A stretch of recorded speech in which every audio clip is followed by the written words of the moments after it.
Good morning, ladies and gentlemen, and welcome to the Applied UV second quarter 2022 financial results conference call.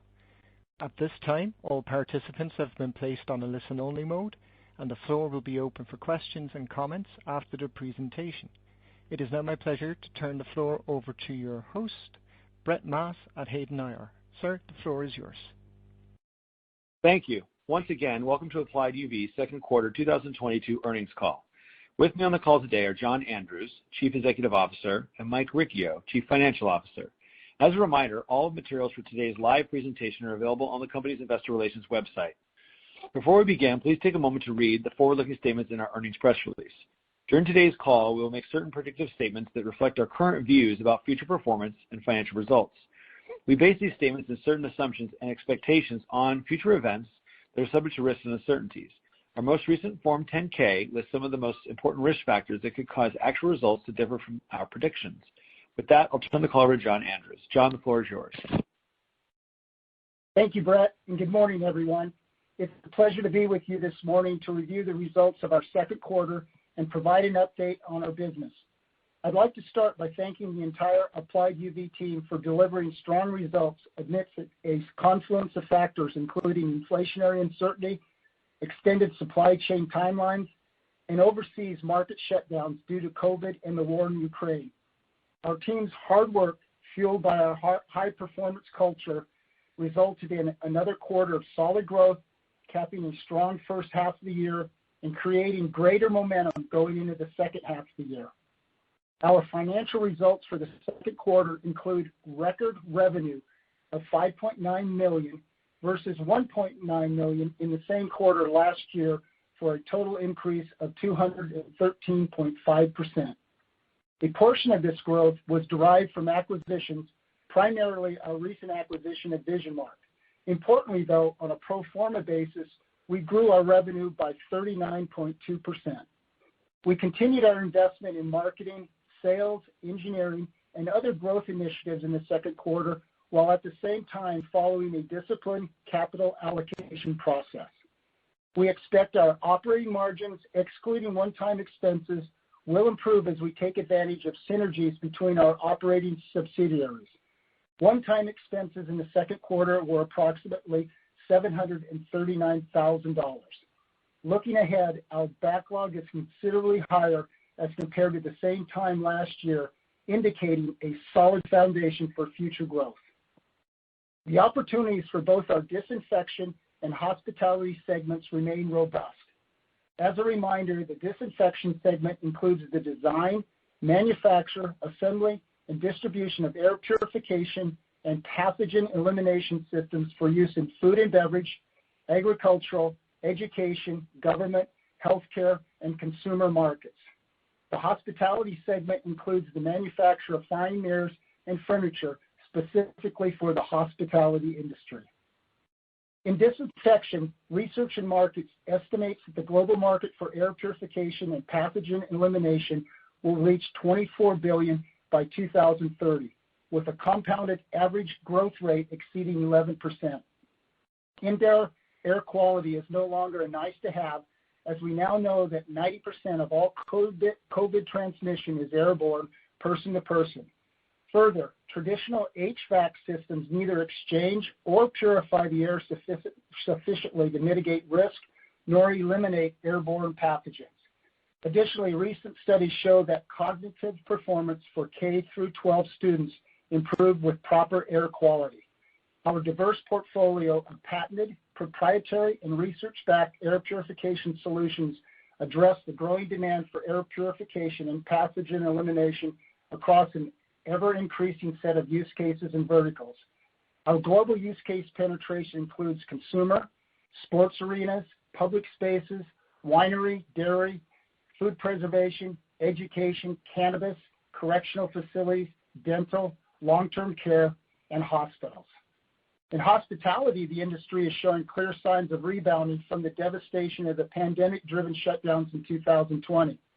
According to Hotel Online, a B2B news platform, U.S. hotel occupancy was nearly 70% for the week ending August 6th, and for the month of June, U.S. hotel profitability per available room reached its highest level since October 2019. Hotels have brought back services and amenities, and the outlook is positive for sustained improvement and broadening opportunities for our hospitality offerings. Turning to new business, our disinfection segment grew by nearly 90% in the second quarter. Some key wins in this segment include our European distribution partner, Solarius, placed a substantial order for Airocide air purification systems, expanding our presence in the wine, cannabis, and food preservation verticals in Europe. Solarius has been one of our European distributors of Airocide for more than 8 years, selling Airocide to multiple verticals, including the aforementioned, as well as hospitality and healthcare. MS Novatech, another one of our trusted international partners, was selected as the sole source provider of Airocide air purification systems for government hospitals throughout the country of Pakistan. Airocide provides a great value due to its filterless technology and environment-friendly properties, as well as its efficacy in pathogen elimination. Furthermore, we expect additional considerable demand for Airocide in the coming months in Pakistan, Indonesia, and Vietnam. DA International, one of our U.S. distributor partners, has been included in a multi-million-dollar EANS2 contract, which includes our suite of Airocide air purification solutions in its offering to 700 non-public schools throughout the state of Washington. This contract further demonstrates the growing demand in education for improved air quality. School closures have had a profound negative impact on students. Our products provide a pathway to keeping schools open and protecting teachers, students, and staff. And as I cited earlier, clean air has been proven to improve cognitive capacity. Advanced Beauty College, one of the largest cosmetology schools in the state of California, having graduated over 50,000 students, selected and purchased our air purification solution for installation at both of its campuses. This sector, with more than 950,000 hair and nail salons, represents a large addressable market opportunity for us. Medline, our North American healthcare distribution partner for our scientific air mobile solutions, placed another large multi-unit follow-on order for our patented S200 mobile air purification system. This order is in further support of the Centers for Medicare and Medicaid Services policy that was announced earlier in the year to ease visitation in long-term care facilities. This policy ensures that cost is not a barrier for long-term care providers to ease visitation restrictions and better protect their patients, staff, and visitors. Healthcare continues to be a key vertical market for us, and Medline continues to be a strong partner. Another key healthcare win in the second quarter was with Mount Sinai Medical Center, where we are installing our patented Lumicide surface and drain UVC disinfection solutions initially in 16 patient rooms. This initial installation supports a trial that is being conducted to further validate the independent research previously conducted by Vesanova Laboratories. Mount Sinai, a premier globally recognized and respected teaching institution, plans to publish the clinical results of the initial installation later this year. We expect favorable outcomes, which we believe will further validate the previously published independent results and position us for greater adoption of our surface and drain UVC disinfection solutions in additional healthcare and other facilities globally to combat and eliminate surface-transmitted viruses such as monkeypox. Our hospitality segment grew by more than 300% in the second quarter, both organically from base business and a result of our first quarter asset acquisition of VisionMark. VisionMark is a manufacturer with state-of-the-art equipment in a 100,000 square foot Brooklyn, New York facility that manufactures both wood and metal case goods for the hospitality industry. This acquisition expands our product offering with the hospitality industry, as well as provides economies of scale as we integrate this facility into Munworks. It also provides us the ability to move our manufacturing base to the U.S., a significant positive selling point as hotels are demanding more domestic manufacturing. The cost differential between Chinese and domestic manufacturing has decreased considerably due to tariffs and other factors, leading hotel management to favor U.S.-based manufacturing. Additionally, domestic manufacturing mitigates supply chain delays and allows the hotels to better manage project timelines and ultimately revenue generation. Importantly, this acquisition allows us to leverage our legacy hospitality relationships in MunnWorks. And as such, we have already developed a sales pipeline in excess of $10 million for hotels in Cleveland, Washington, D.C., Orlando, Boston, and Knoxville, which is only subject to sample room approvals, which we expect near term. With the growth we are experiencing and forecasting, we expanded our executive management leadership team, having hired a seasoned VP of operations who will both manage this pipeline and further integrate our operation to increase our operating margins. We are continuing to build our sales pipeline for the disinfection segment, both domestically and internationally. Domestically, we have invested in talent acquisition of proven sales executives, growing our direct sales team by 100%. Internationally, efforts to expand our network of distributors to increase sales and product throughput continues. Our distribution channels include global leaders such as 360 Biopharma in Africa, Solarius in Europe, and Jaro in Latin America, among others. We continue to seek new distribution partners to grow our global distribution beyond our base of 64 distributor partners to enable us to cost-effectively increase our global customer footprint beyond the current 52 countries. We continue to make investments in marketing and launched an international multi-pronged targeted marketing program in the second quarter aimed at key vertical markets initially focused on cannabis, preservation, and wine. Our first campaign, which targets the cannabis space, was launched in April to coincide with 420 World Cannabis Day. The campaign included the redesigned and launch of the AeroClean 420 website, as well as lead generation ads on several digital platforms. Since then, we have been awarded a significant order for our technology from True Infusion, one of the largest indoor cultivating companies in the U.S., and further expansion with them is expected in the coming months. True Infusion has deployed our air purification solution throughout its 79 facilities. Fungal-free air is an essential element in producing high-quality cannabis products. We have an ideal solution for the cannabis market as our AeroClean 420 eradicates lethal powdery mildew and other airborne pathogens to protect crops and the personnel working in the growing facilities. In July, we exhibited in Berlin at Europe's largest cannabis trade show. At the event, we also hosted 24 of our global distributors who traveled to the event to participate in our cannabis training curriculum. We are also exhibiting our AeroClean 420 at the Cannabis Business Times Cannabis Conference in Las Vegas next week. Beyond cannabis, we have plans for a strong marketing push in the second half of 2022 with exhibits at another number of other conferences throughout the U.S. and Europe. These include two that are focused on food preservation, the Feeding America Unite Conference in Philadelphia in August, and the Global Products and Floral Show in Orlando in October. Each of these conferences bring together buyers, thought leaders, and subject matter experts from around the world, making the conferences ideal for sales lead generation. We will also be exhibiting at a large cannabis conference and expo, the MJ Biz, in Las Vegas this November. MJ BizCon attracts more than 35,000 cannabis executives and staffers from around the world who represent plant-growing operations, making it a target-rich environment for us to educate industry professionals about our products and generate sales leads for our important cannabis vertical.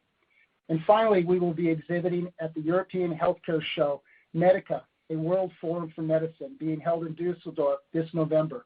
Medica is a globally leading medical trade show that will host thousands of participants to learn about trending topics in healthcare, where our air and surface purification solutions have a strong fit.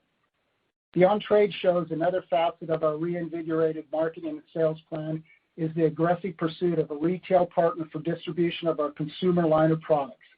We are encouraged by the progress we are making with several global retailers for securing placements online and in their brick-and-mortar locations. From an R&D perspective, we continue to make substantial improvements to our entire line of mobile and fixed air purification products, further differentiating our patented PCO and UVC carbon-based systems from that of other technologies.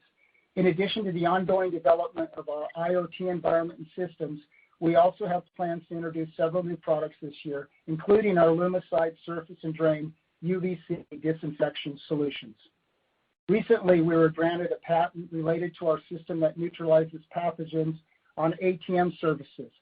Globally, consumers interact with ATMs on a daily basis, and according to our internal research, there are about 470,000 ATMs in the U.S. alone.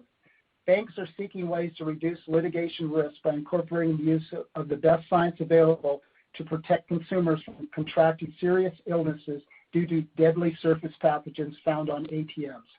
Receipt of this UVC surface pathogen elimination patent further strengthens the credibility of our disinfection capabilities, elevates our business profile, and adds value to our intellectual capital. Operationally, across both our business segments, we continue to analyze each of the points in our supply chain to tighten integration to optimize inventory, improve quality control, and mitigate against supply chain disruptions that are so prevalent in our world today. Lastly, with regard to corporate governance, we recently added two distinguished and highly experienced executives, Jos Luukki and Monica Wu, to our board of directors. Jos, who holds a PhD in computer sciences from the University of Illinois, has more than 4 decades of experience leading many of Indonesia's top financial institutions and is a former Ernst & Young partner who led its business advisory and risk consulting practice. He has a strong track record of delivering profitable growth for internationally recognized companies. Monica is a seasoned Fortune 100 executive and board member who is known for the strategic insights she has garnered through years of experience serving in a number of C-suite level roles, to include president of 1-800-Flowers. She has a proven ability to position new and existing companies for long-term success and an extensive network of national and international senior level contacts in business, government, and nonprofits. Jos and Monica each complement and broaden the expertise of our board, and we look forward to leveraging their expertise to help us continue our global market expansion. Next, I'll turn the call over to Mike Riccio, our Chief Financial Officer, for a review of our financial results. Mike? Thanks, John. Net sales for the second quarter of 2022 were $5.9 million, an increase of $4 million or 214% compared to $1.9 million for the second quarter of 2021. This increase was attributable to both the disinfection segment, which increased by $819,000, largely as a result of the strategic acquisitions of KES and Scientific Air in the second half of 2021, and the hospitality segment, which increased by $3.2 million, primarily as a result of the fulfillment of orders that were delayed from the first quarter and the addition of orders fulfilled from the recent Vision Mark NYC acquisition. On a pro forma basis, revenue was up 39.2% from $4.2 million in the second quarter of 2021 to $5.9 million in the second quarter of 2022. Gross profit increased by $771,000 or 145% to $1.3 million in the second quarter of 2022, up from $533,000 in the second quarter of 2021. The increase was driven by volume growth from both the disinfection and hospitality segments.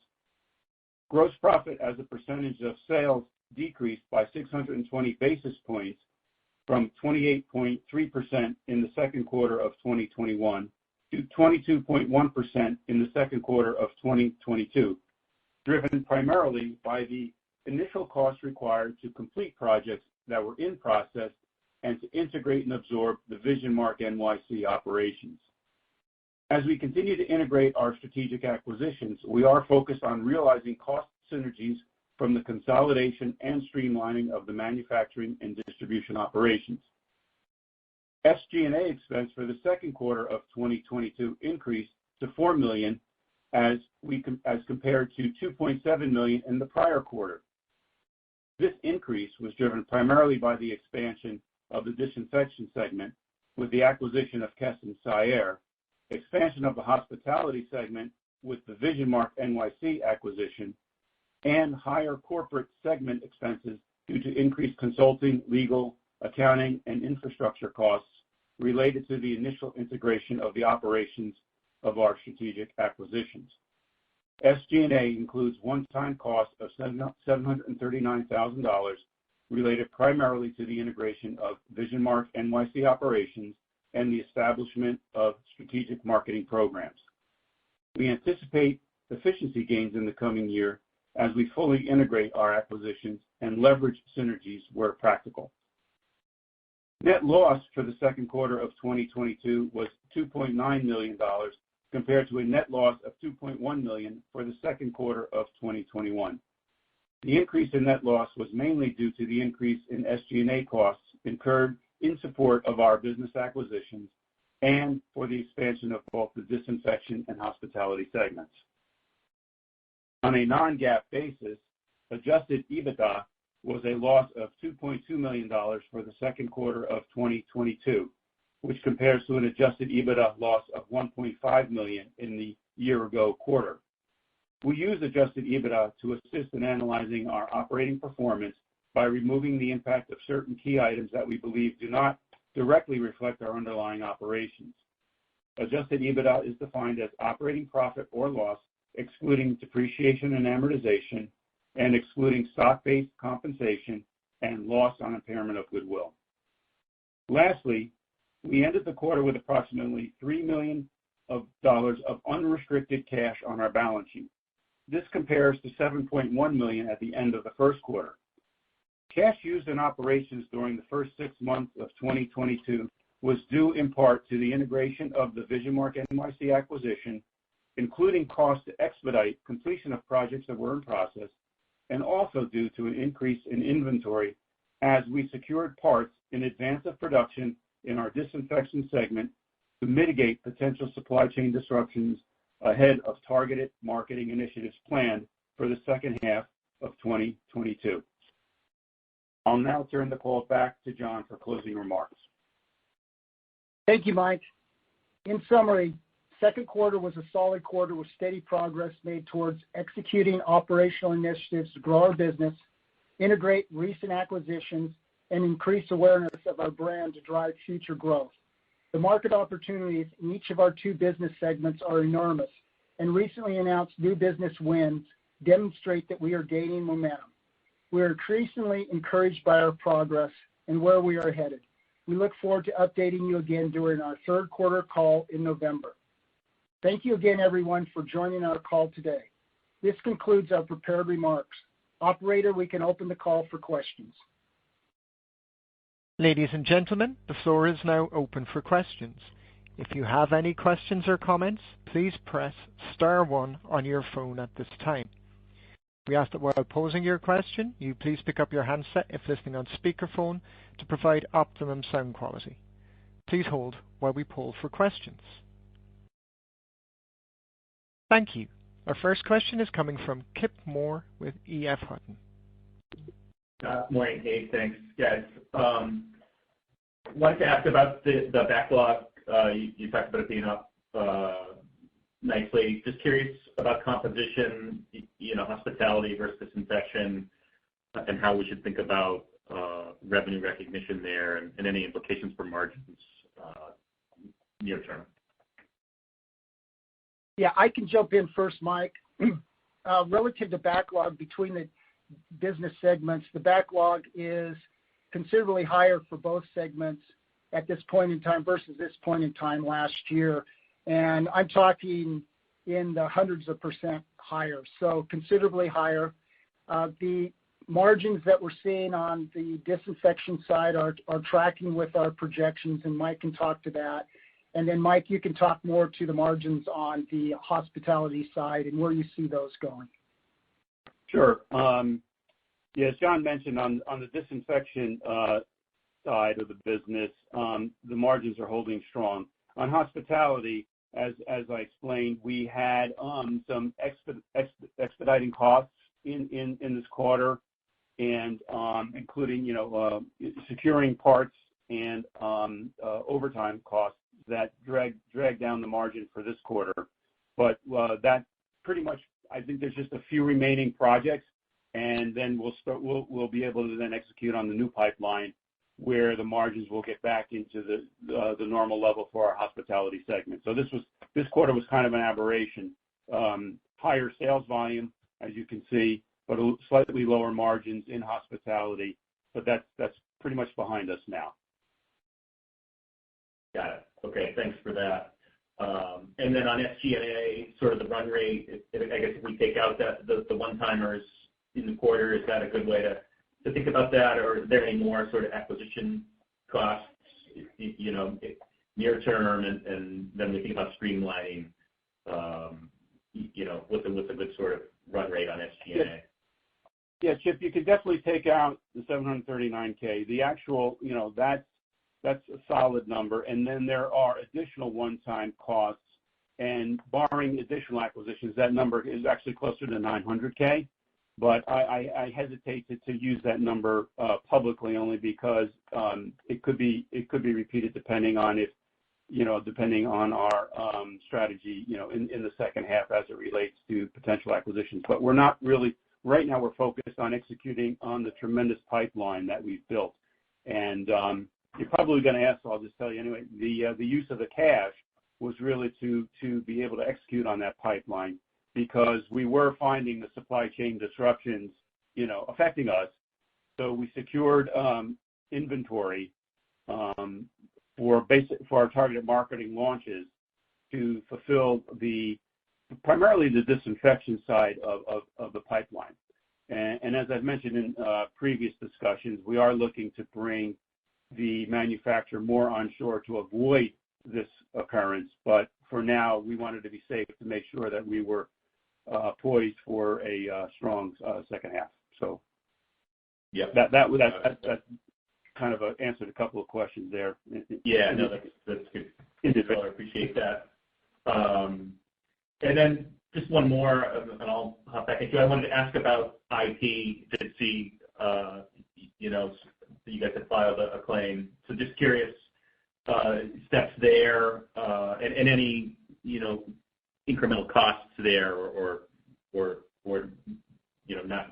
not too expensive to defend the IP. Yeah, Chip, John, we don't see it being overly expensive to defend the IP, and we think it's a very important situation that we address, as it infringes upon our trademarks and potentially patents. We think it's confusing to the market and our brand, and so we decided to take those actions to protect our shareholders and to ensure that moving forward, that the market confusion and our brands get protected for the benefit, again, of our shareholders. Understood. All right, thanks. I'll hop back in queue. You're welcome. Once again, if there are any remaining questions or comments, please press star 1 on your phone at this time.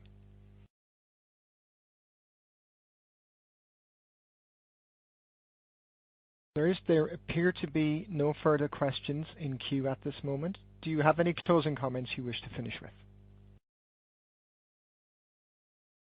No, just to, again, thank everyone for their time today, and we look forward to speaking to you in November for our third quarter results.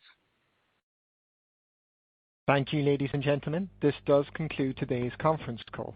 You may disconnect your lines at this time and have a wonderful day. Thank you for your participation.